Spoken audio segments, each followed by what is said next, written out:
Welcome to Oliver Gravity Separator Training.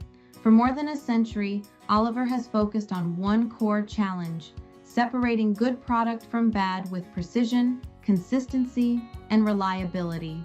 The gravity separator is one of the most powerful tools in that mission, using differences in density, not just size or shape, to make decisions that directly impact product quality, yield, and final product reliability.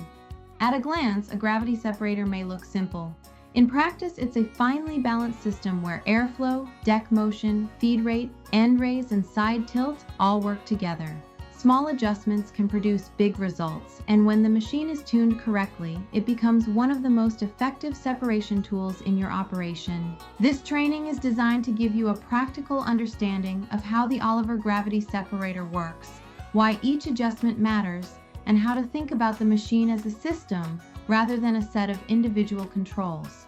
We'll cover the fundamentals of separation, key components, and how product behavior on the deck signals what the machine needs, while also helping you recognize when separation problems stem from machine condition, not just adjustments.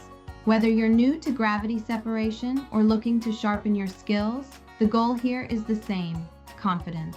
Confidence in setup, confidence in adjustment, and confidence in your ability to respond when product conditions change. As you go through this training, focus not just on what adjustments are made, but why they're made. Understanding that why is what separates basic operation from expert control. Let's get started.